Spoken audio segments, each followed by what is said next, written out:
Assalamualaikum warahmatullahi wabarakatuh. Filantropi dalam masyarakat Islam. Filantropi sering diartikan sebagai kedermawanan yang identik dengan zakat, infak, sedekah, dan wakaf.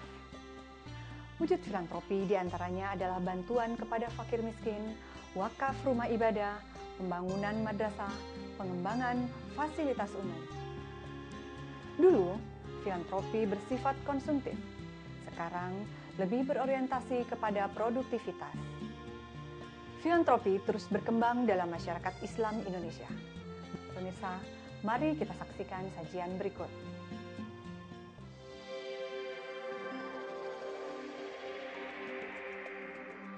Penelitian yang dilakukan Center for the Study of Religion and Culture atau CSRC Universitas Islam Negeri atau UIN Jakarta pada tahun 2005 mengungkapkan bahwa derma yang dikeluarkan oleh masyarakat Islam Indonesia setiap tahunnya mencapai angka 19,3 triliun rupiah.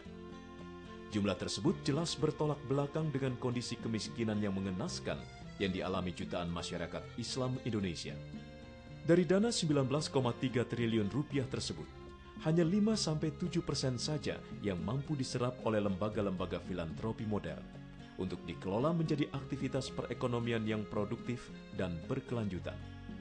Selebihnya, dalam jumlah yang jauh lebih besar, dana itu disalurkan oleh masyarakat secara langsung kepada penerima atau mustahik, yang ironisnya justru tidak mampu meningkatkan taraf hidup, bahkan cenderung menciptakan ketergantungan dan melestarikan kemiskinan itu sendiri. Saya sengaja alokasikan untuk setiap sholat Jumat dan ada beberapa juga mungkin di kendaraan ketika di jalan, di perjalanan, semacam itu. Ya lillahi ta'ala aja. Kita niatkan sama Allah Subhanahu wa ta'ala ya. Jadi ini investasi kayak semacam tabungan ya ke akhirat gitulah. Di masa keemasan Islam pada abad ke-9 hingga 15 Masehi, para petani membayar zakat melalui Baitul Mal. Zakat itu dikelola untuk membangun ekonomi umat hingga membangun perpustakaan. Pada masa itu, para petani adalah orang-orang kaya.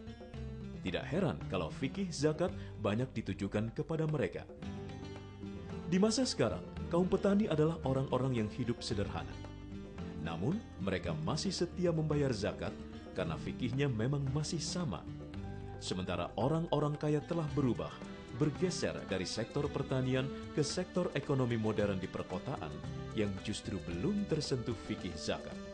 Jadi kebiasaan di desa kuring, di warga seta ieu, kebiasaan zakat teh kupare. Kagaliban di kampung ieu, zakat teh sapanen sakali lamun nisob. Pertama zakat teh dicanakan ka tiap-tiap kelompok. Di kelompok di sana ke masjid, di masjid langsung dibagikan ke tiap-tiap fakir miskin, ke mualaf. Zakat uang, zakat pertanian, atau zakat apapun adalah ritus yang suci yang diharapkan memiliki dampak sosial.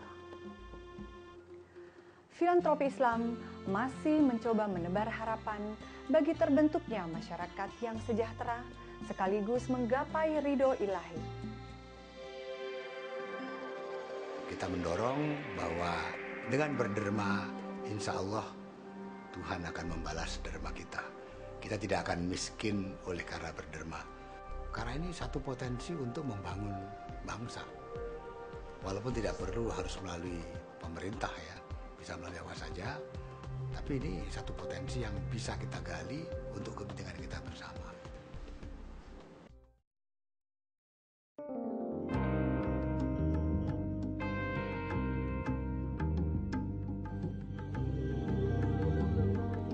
Salah satu pertanyaan yang sering mengusik kita adalah, apakah perilaku kedermawanan yang dipraktekkan umat Islam mampu memecahkan masalah kemiskinan? Pemirsa, mari kita telusuri jawabannya. Zakat adalah pilar ketiga Islam setelah syahadat dan sholat. Pilar zakat dibangun untuk menjamin tegaknya keadilan sosial. Namun, fenomena kemiskinan yang menjadi pemandangan paling mencolok di dunia Islam membuat orang berpikir bahwa pilar ketiga itu sesungguhnya telah runtuh. Sebabnya, karena pengelolaan zakat gagal mewujudkan pesan-pesan keadilan yang merupakan inti dari filantropi Islam. Sejak tahun 70-an, lembaga-lembaga filantropi Islam modern mulai didirikan dengan tujuan menegakkan kembali pilar zakat untuk membangun ekonomi umat. Dompet Du'afa adalah salah satu contohnya. Upaya dari kelembagaan ataupun lembaga